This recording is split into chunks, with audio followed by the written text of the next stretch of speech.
네, 오프닝 끝 무렵에 항상 제가 땀 흘려 질문하겠다 이렇게 말씀드리는데요. 그 땀을 식혀줄 수 있는 뉴스 인텔리 김영민 아나운서 함께합니다. 어서 오십시오.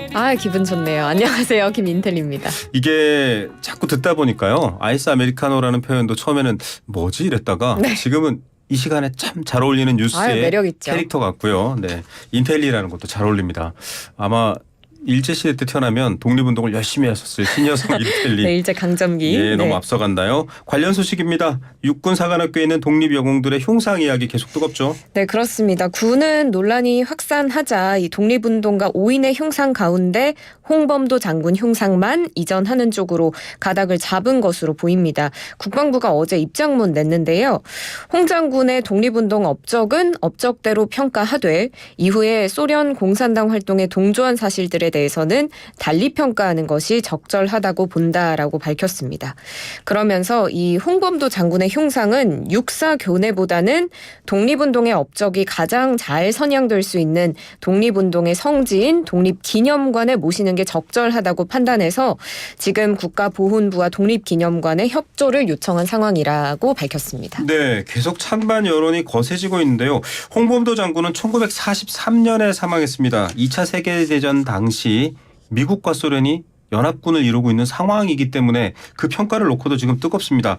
지금 또 반대 여론도 만만치 않습니다. 계속 이전해야 된다는 목소리도 있는 거죠. 네, 지금 찬반 여론은 계속해서 거세지고 있는데요. 육사 총동창회가 또 입장을 밝혔습니다. 네. 흉상 이전을 촉구했는데 오늘 국방부 기자단에게 입장문을 보내고요. 2018년 육사 영내에 이 조형물을 설치할 때 홍범도 장군의 흉상 배치가 적절하지 않다는 의견이 많았다고 했습니다. 그럼에도 충분한 공감대 없이 강행됐고 그래서 지금까지 논란이 지속되고 있다라고 밝히면서 역사적 평가가 상반되는 인물에 대한 조형물 배치 신중을 기해야 하고 더구나 이러한 인물의 흉상에 육사 생도들이 거수경례하도록 방치해서는 안 된다 이렇게 주장했습니다. 그런데 이런 가운데 김태흠 충남지사는 또 홍범도 장군의 흉상 이전에 반대하는 목소리를 냈습니다. 네. 오늘 라디오 인터뷰에서 이 광복 이후 대한민국 건국 그리고 6.25 전쟁 맞물려서 판단을 해야지 그 전에 가입 전력을 문제 삼는 건 적절하지 않다고 말했고요. 국방부 청사 앞에 흉상 이전 지금 홍범도항 개명에 대해서도 이야기가 나오고 있는데 여기에 대해서도 반대 입장 분명히 했습니다. 김 지사가 어제 자신의 소셜미디어에도 글을 올려서 철지난 이념 논쟁으로 영웅을 2번 죽이는 신뢰를 범해선 안 된다라고 반대하기도 했습니다.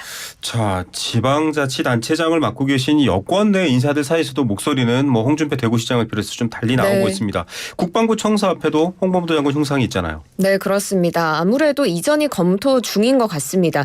전하규 국방부 대변인은 공산당 입당 또는 그와 관련된 활동 이런 부분이 지적되고 있어서 그것에 대한 검토 같이 하고 있는 것으로 이해해 주시면 좋겠다라고 밝혔는데요. 네. 그런데 이 외에도 또 국가보훈부가 홍범도 장군에게 서훈된 훈장 다시 따져보겠다는 입장입니다. 이 박정희 정부에서 훈장이 수여됐는데 같은 공적으로 문재인 정부에서 한 단계 높은 건국훈장 대한민국장이 또 수여됐다면서 이렇게 중복 수여가 적절했는지 재검토한다는 방침입니다. 자, 해군의 잠수함, 신형 잠수함이죠. 홍범도 함이 있습니다.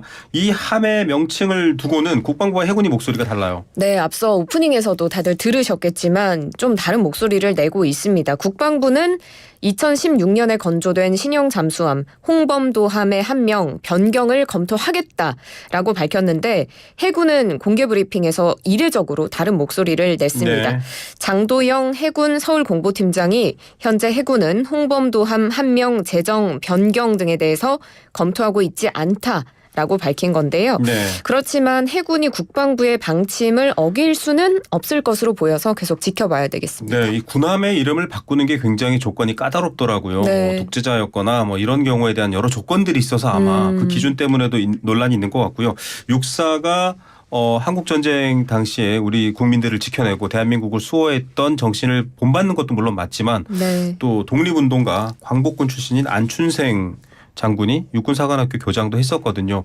여러 차이가 있는 만큼 좀 이런 부분에 있어서는 같은 목소리로 접점을 찾았으면 좋겠다라는 얘기 덧붙여 보겠습니다.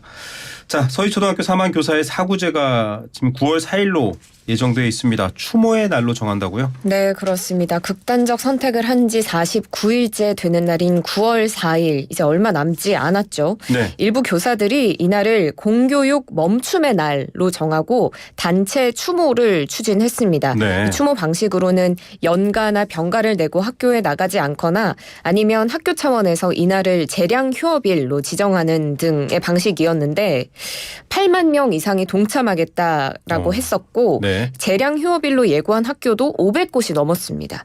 그래서 일부 교사들은 이뿐만 아니라 당일에 국회 앞에서 추모 집회를 하는 방안을 추진하기도 했는데요. 그런데 이런 움직임에 교육부가 이런 교사들의 집단 행위 위법이다라면서 네. 엄정 대응하겠다는 방침을 밝혔습니다. 네네. 법과 원칙에 따라 엄정 조치하겠다 이렇게 밝혔는데요. 이조 교육부 장관이 지난 25일에 국회 교육위에 출석해서 코로나 때도 또 전쟁 중에도 교육은 멈추지 않았다. 49제를 추모하는 건 존중하지만 학생의 학습권도 존중해야 한다라면서 반대 입장을 분명히 했습니다. 네, 이 사건 비극적인 사건이고 슬픈 사건인데요. 학생들에게도 좀 배움의 뭔가 사회를 바라보는 배움의 기회가 됐으면 하는 바람도 있는 분들도 많습니다. 국회 앞에 집회는 취소가 됐다는데 왜 취소가 된 거죠? 네, 결국은 교육부의 이런 엄정 대응 방침에 취소가 결정된 걸로 보입니다. 교사들이 지난 27일에 이 초등교사 커뮤니티 인디스쿨 통해서 집회 철회 그리고 집행부 해체의 뜻을 밝혔습니다. 여기까지인가 봅니다라는 제목의 게시물이 올라왔는데 이 49제 서희초 추모 국회 집회 전면 취소하고 운영팀은 해체한 뒤에 하나의 점으로 돌아가는 게 맞다는 결론을 내렸다라는 내용이 적혀 있었습니다. 네. 이 집회에 참석하는 행위 자체가 집회에 참석하지 않는 다른 교사들에게 오히려 피해를 준다라는 네. 의견도 있었다고 하고요. 그리고 국회 앞에 집회를 취소하는 게 공교육 멈춤의 날 운영팀의 부담을 좀 덜어드릴 것 같다는 결론을 내렸다고 설명했습니다. 그렇지만 온라인에서는 연가나 병가 써서 추모하거나 아니면 저녁 추모, 온라인 추모 등으로 추모의 분위기를 계속 이어가자는 목소리는 나오고 있고요. 또 그와는 반대로 교육당국의 엄포에 물러서지 말고 계획대로 이 추모 집회를 밀어붙여야 한다라는 목소리도 계속 나오고 있어서 내홍이 불거지는 그런 모양새입니다. 네, 이 교원단체들이 이주호 교육부 장관을 직권남용 등의 혐의로 고발을 했네요.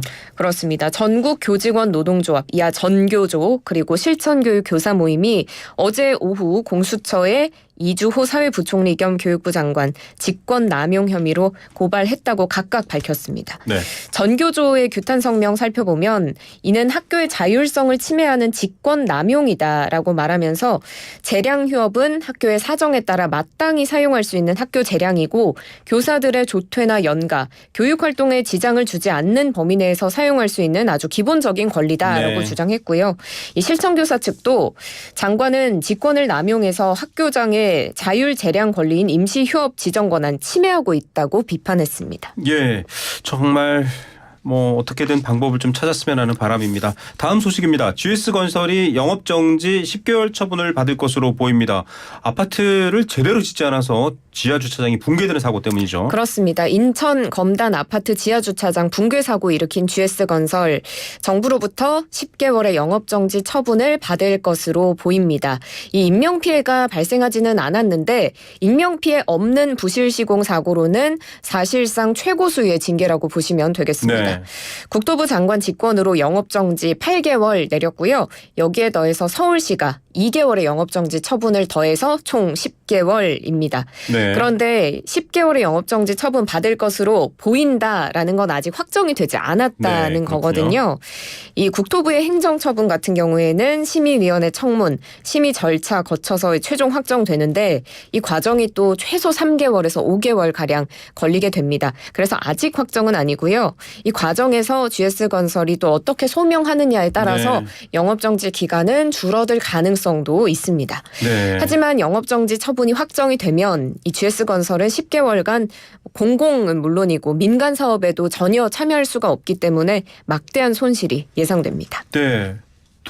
삶의 둥지를 잃어버리신 분들 또 생명의 위협을 걱정하셨던 분들에 비하면 그쵸. 제대로 해결돼야 되고요. HDC 현대산업개발도 마찬가지로 지금 광주 화정 아이파크 붕괴 사고 등등으로 처분 수위가 관심이 모아지고 있습니다. 오늘 이 소식은요. 오후 3시 생생경제 시간에 또 전문가와 인터뷰가 있으니까 여러분들 귀를 기울여 주시기 바랍니다. 자, 다음 소식 너무 걱정되고 놀라는 소식입니다. 횡단보도에 아이들이 누워있다고요. 무슨 일입니까? 네, 최근에 한 온라인 커뮤니티에 올라온 사진을 보면 네. 한 초등학교 앞에 도로 횡단보도에 청소년으로 보이는 2명이 누워 있습니다. 어이구. 도로에 위험한데요. 도로에 누워 있습니다. 예. 대자로 편안하게 누워 있는 친구도 있고요. 네네. 누워서 스마트폰을 하는 모습까지 포착이 됐는데요. 아, 이런 행위가 이 민식이법, 그러니까 네. 스쿨존에서 사고를 낸 운전자 가중 처벌하는 법을 악용한 것으로 추정됩니다. 네. 민식이법이 시행된 이후에 어린이들이 이 스쿨존 지나가는 차량에 막 달려가거나 맞아요. 그런 뉴스가 일부러 있었죠. 차를 만지는 등 운전자를 놀라게 한 사례가 계속 이어지면서 이게 민식이법 놀이다 막 이런 이야기까지 나왔었잖아요. 네. 이런 모습이 다시금 포착되면서 공분, 우려를 사고 있습니다. 예, 이 법의 취지와 또 이 법에 등장하는 아이 이름의 부모 고통 생각하면 이런 장난은 또 해서는 안 되죠. 이 지금 누워있는 친구들의 부모님은 얼마나 가슴이 철렁하셨을까요? 그러니까요. 뭐 결국은 왜 그랬는지는 밝혀졌나요? 네, 이 교육당국이 이 해당 청소년들을 열심히 찾았더니 네. 이 지역의 한 중학교 1학년생들로 확인이 됐는데요. 네. 이 학생들은 별 이유 없이 행동했다 그냥 이렇게 말한 것으로 전해집니다. 그래서 학교 측은 해당 학생들 불러서 잘못된 점 교육하고 또 전교생에게 이 교통안전에 대한 교육을 강화하는 가정통신문 보냈고요. 또 학교 규칙에 맞게 징계 등의 조처를 할 방침으로 전해집니다. 주변에 아이들이 있으면 절대 이런 장난은 장난이 아니라 목숨을 잃을 수 있기 때문에 쳐서는 안 되고요. 운전하시는 운전자분들 YTN 라디오 많이 듣고 계시는데요. 장난이 심한 좀 문제가 있는 등짝을 맞아야 되는 청소년들이긴 합니다만 그래도 운전 조심하시고 한 번 더 확인하셔서 인명사고 나지 않도록 주의해 주시기를 당부드리겠습니다. 지금까지 역시 영특하고 민첩한 뉴스 인텔리 김영민 아나운서의 아이스 아메리카노 같은 뉴스였습니다. 마지막에 입이 오네요. 감사합니다. 네, 감사합니다.